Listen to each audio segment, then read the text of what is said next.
Hello all, this is Dan here. I hope you guys are doing well. Today we're going to talk about one of the 8 executive function skills, initiation. Now, I've been doing this for over 10 years and I know that this video is not going to cover all the possible examples out there. So if you have any more questions or if you have any examples you want us to go ahead and cover, go ahead and leave it down in the comment section below. And our goal is to make as many videos as possible to help you all out. So before we dive into it, if you can do me a huge solid, go ahead and like and subscribe to our channel. It means the world to me and my team. Now let's go ahead and jump into it. So what are we going to be covering today? Today we're going to be covering 5 topics. The first topic is going to be the definition of initiation. The second topic is going to be the perception of initiation challenges to the outside world. The third topic is going to be the perception of initiation to individuals with initiation challenges.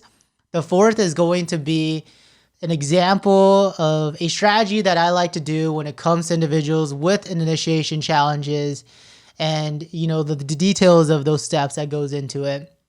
The fifth one is going to be how our support system can help us with initiation and helping us build initiation skills. And if you stay until the end, I'm going to go ahead and give my hot take on the whole thing. And let's go ahead and jump into it. So what is initiation? As an executive function skill, it is defined as our ability to start or initiate a task without many prompts or cues. Now let's go ahead and break this down. It is not to say that if you need some alarms throughout your day or you need to look at your calendar every once in a while, that you necessarily have an initiation challenge. These compensatory strategies that we use, like alarms and calendars, are something that we all need to use for prompts and cues to get through our day. However, when an individual has these challenges, what happens is that they have a hard time getting started with a task that isn't stimulating. Some examples of this could be as simple as our morning routine. Have you ever wondered why you're an individual that struggles with initiation, or perhaps yourself that struggle with initiation, why it takes so long to get through a morning routine of waking up, brushing your teeth, washing your face, or whatever order you do, to getting dressed, putting socks on, getting some breakfast, putting on your shoes and heading out that door? Why does it take so long to actually get that process done? It's because every one of these steps is an unstimulating step that causes you to stop and have to decide to start the next activity. And this could be more complicated. It could be as complicated as a work assignment or a school assignment or planning an outing with friends as another example. And the best way that I can describe this feeling of initiation challenge to people that don't actually struggle with it or don't have somebody in their life that has initiation challenges is like this. So have you ever been really exhausted or been struggling with anxiety or depression for a while, and every single activity that you want to do feels like it's like 1,000 times harder to start, and when you actually start it, you end up spacing out and not finishing? And the perfect example that I can think of, and it's in like almost every drama movie out there or thriller movie out there, is that scene where it cuts to the bathroom and the water is running and the protagonist is just staring off into space, completely like paralyzed with trauma, with their toothbrush in their hand and not actually brushing their teeth. Now that is like the perfect example of initiation challenge that is keyed in from, anxiety or trauma or depression, etc., that causes an individual to have a hard time initiating a task as simple as brushing their teeth. Now, if you know what I'm talking about, that is exactly what initiation challenges are like. However, for somebody that has an initiation challenge, it goes even deeper to when it's a more complicated activity. The activity might have a very hard time actually starting, like an essay. Sometimes parents often say, just give them the momentum to start that essay and they'll be able to finish it. And oftentimes we do, but then when I leave the call, they start to notice that they might keep the work up for maybe another 20 or 30 minutes, but then initiation challenges start happening again. And what we actually start noticing is that it's not just the activity that is hard to initiate, it's all the sub-activities that are non-stimulating that is also hard to initiate. So how does having this challenge lead the world to perceive those that have it? What often happens is that our support system around us, filled with individuals that we love, like our parents, our spouse, our teachers, our coaches, etc., they begin to micromanage or nag the individual with initiation challenges. They quote unquote become the assistant in the scenario. And the support system is if they're very conscious or they're very sensitive about the challenges that the individual has, then this type of scaffolding, quote unquote scaffolding, could work. However, if the intentions are not pure and the intentions are not positive, and the root of how the support system perceives and sees the individual with these challenges is not coming from a place that is genuine and true, then what ends up happening is that as the support system becomes more and more exhausted or quote unquote fed up with the individual with initiation challenges, a very sad thing begins to happen. And this is actually generally when me as a coach is pulled into the situation, is when parents and spouses or teachers, etc., begin to feel kind of fed up and exhausted about the situation, because the way that they see the situation is that after a few weeks or after maybe a month or two, it should have gotten better. Why is the individual not changing? And they begin to tell the individuals that have these challenges, why can't you just do it? What is the problem here? This is simple, dude. Why are you so lazy and unmotivated? Do you want to fail?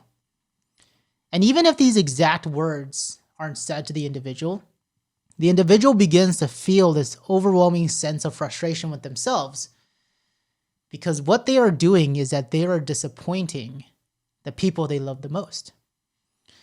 And this type of feeling can begin to cause the individual with initiation challenges to develop psychological challenges as well. This can run the gambit of anxiety, it can run depression, it could be suicidal ideations, it could be compulsive behavior, it could be anything. And what ends up happening is that as these psychological challenges begin to rise, their executive function skill of initiating tasks, or the lack of initiation of those tasks, begins to get worse, begins to exacerbate.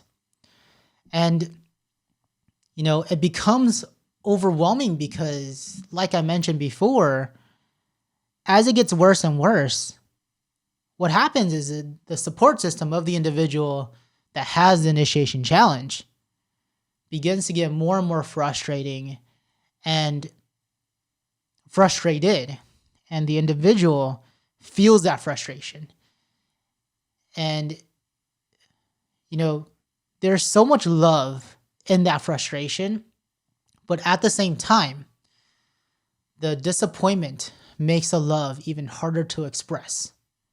And I think that's really important to understand, because I think we can all acknowledge that individuals that are part of the support system loves the individual that has the initiation challenge. However, when things get so frustrating, get so overwhelming,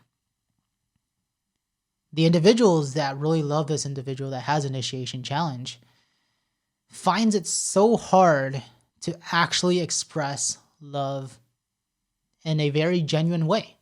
They end up finding themselves doing so much positive talk that the positive talk becomes empty and it becomes unnatural. Oftentimes I walk into a situation and I say, hey, the student did really well. They were able to get this done. They planned this done. They were actually able to accomplish their goals that we set for the entirety of the week. And these are huge accomplishments for the individual that has initiation challenges. But then the parent says, in the weirdest, like, the words are great. Like, hey, yo, good job. You did great. Fantastic.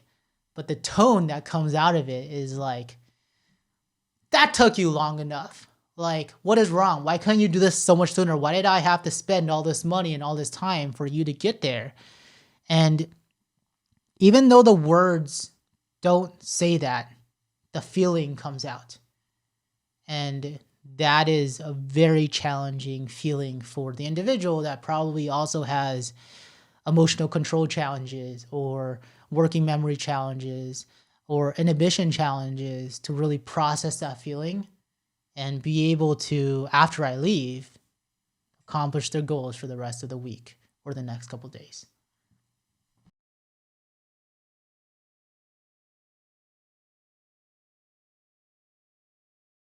So, how does this all affect the perception of the individual with the initiation challenges? Well, as somebody that works with these individuals, I can tell you that it is frustrating and it is depressing. A lot of my clients describe the feeling as being lost, constantly wanting to punch a wall, angry, what's the point? And mostly they say that they are just tired.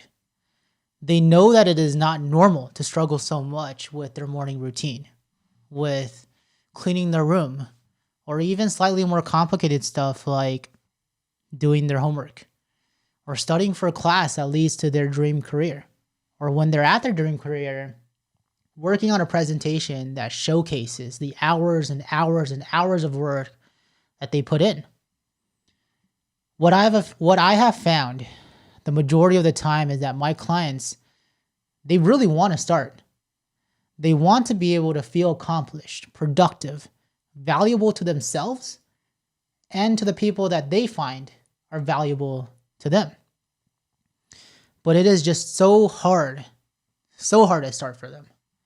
Every single time they have to start, it is like climbing a hill with like 50 or 60 miles per hour of wind blowing against you.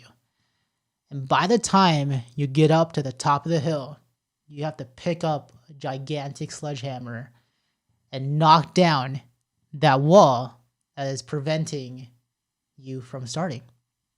That's how it feels every single time.